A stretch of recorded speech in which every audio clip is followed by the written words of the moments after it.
नमस्कार, स्वागत है आप सभी का द बिहार टॉप में। मेरा नाम उदित तारन है। पाटलिपुत्र लोकसभा, जहां पर 2009 से, जब से परिसीमन के बाद वो लोकसभा सीट अस्तित्व में आया, तब से वहां पर एनडीए का कब्जा था। रंजन यादव 2009 में जीते और 2014 और 19 में वहां से रामकृपाल यादव जीते। उस सीट से लालू यादव हार चुके थे, उस सीट से मीसा भारती भी 2 बार हार चुकी थी। लेकिन 2024 में पासा पलट गया। 2024 में मीसा भारती जो है वो पाटलिपुत्र लोकसभा सीट जीत लेती हैं। लेकिन पार्टी में जो 24 जून को मंथन बैठक हुई थी, चर्चा हो रही थी कि आखिरकार जो सीटों पर हार हुई या जिन सीटों पर आरजेडी जीती उसका कारण क्या है, और उसके अनुसार जो विधायक हैं जिन लोकसभा में हार हुई राजद की, वहाँ के विधायकों को हिदायत दी गई है। तो वैसे लोकसभा सीट जहाँ से आरजेडी जीती है वहाँ के विधायकों को अब इनाम भी दिया जा रहा है। हम पाटलिपुत्र लोकसभा पर फोकस कर रहे हैं। पाटलिपुत्र लोकसभा में मनेर विधानसभा पड़ता है और मनेर विधानसभा के जो विधायक हैं भाई वीरेंद्र, उनकी भूमिका बड़ी प्रमुख रही है मीसा भारती को जितवाने में। देखिए, रामकृपाल यादव को हराना कोई आसान काम नहीं था। रामकृपाल यादव वहां के घर घर के नेता थे।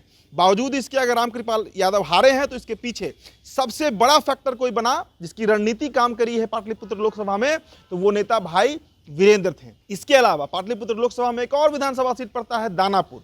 वहां के विधायक रीतलाल यादव जो हैं, उनकी इन दिनों राजद से ठनी हुई है। कहा जा रहा है कि वो बीजेपी जदयू का दामन थाम सकते हैं।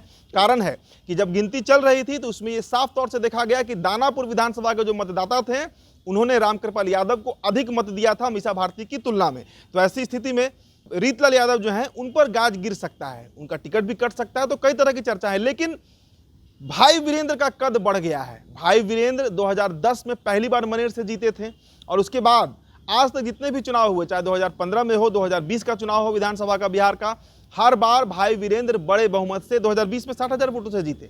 उनको हराने का जिम्मा निखिल आनंद को दिया गया, लेकिन वो भी असफल रहे। तो भाई वीरेंद्र का एक अपना छवि, एक अपना कद है मनेर में और पूरे पाटलिपुत्र लोकसभा में। तो उनकी रणनीति बेहद सही तरीके से काम आई, कहा जा रहा है। और देखा भी गया था कि रात रात भर वो कैंपेन कर रहे थे, हर एक गाँव घूम रहे थे भाई वीरेंद्र। सभी लोगों से हाथ जोड़कर विनती कर रहे थे कि इस बार लालू जी की बेटी को जितवा दीजिए, मीसा भारती को जितवा दीजिए, और उसका परिणाम भी दिखा। तो अब जो लोक लेखा समिति है राजद की, उसमें शामिल कर लिया गया है भाई वीरेंद्र को। लालू यादव ने ये एक बड़ा पुरस्कार जो है वो भाई वीरेंद्र को दिया है। देखिए, पाटलिपुत्र की लड़ाई नाक की लड़ाई थी। हालांकि सारण में भी लालू यादव की बेटी लड़ रही थी, रोहिणी आचार्य, लेकिन वहां पर वो पहली बार लड़ रही थी। सारण से 4 बार सांसद भी रहे हैं लालू यादव खुद।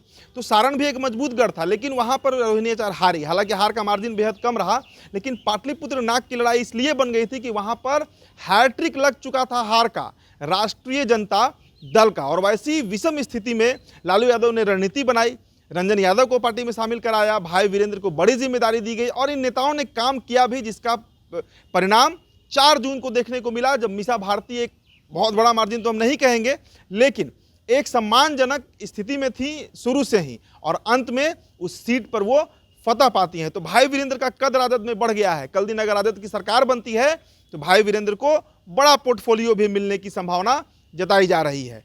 फिलहाल इस खबर में इतना ही। बहुत बहुत शुक्रिया।